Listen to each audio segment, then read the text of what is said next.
नमस्कार, स्वागत है आपका इंडिया न्यूज 28 में। ये बात करते हैं महाराष्ट्र की कुछ खास खबरों की। विट्यातील परिसर धुराने भरला। सांगली जिल्हा तालुका खानापूर विटे शहरात दिनांक 12/4/2024 रोजी 4:30 ते 5 वाजेच्या दरम्यान अचानकपणे विवेकानंद नगर येथील गादी कारखान्याला आग लागल्याने परिसरातील नागरिकांमध्ये भीतीचे वातावरण निर्माण झाले होते। ही आग इतकी जबरदस्त होती की संपूर्ण विटे परिसरामध्ये लांब लांबपर्यंत उठणारा धूर दिसत होता।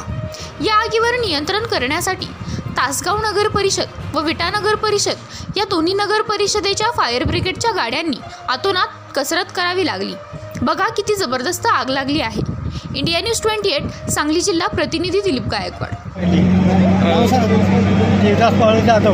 किती वाजता जाधव बरं किती वाजता लागली आगी? 6 वाजता। मग त्यात काही जीवितहानी काय झालेली आहे का?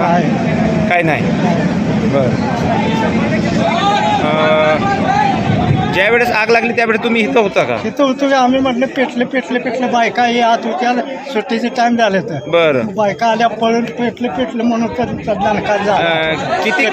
किती कर्मचारी आहेत? सांगतोय फोन लागणार लवकर, फोन लागल्यावर पुन्हा गाडी आल्या, पोलीस आली पुन्हा। कारखान्यात किती कर्मचारी असतात कामाला तरी अंदाज? हा कारखान्यामध्ये कामगार किती असतात? का बायका आहे त्या 10-12 घडी 2 आहे त्यांचं लेव। बरं 2-3 आहेत, 3 गडी आणि 12 बायका आहेत। हां बिहारवाले। बरं मग ते आग लागल्याच्या नंतर कर्मचाऱ्यांना सगळ्यांना लगेच बाहेर काढ म्हणजे थोडक्यात जीवितहानी कोणाची झालेली नाही, फक्त कारखान्यात काय नुकसान झालं तेवढंच। कारखान्यात नुकसान झालं। कोणाची आहे पोल्ट्री? कोणाची आहे? तुकाराम टिकू गायकवाड।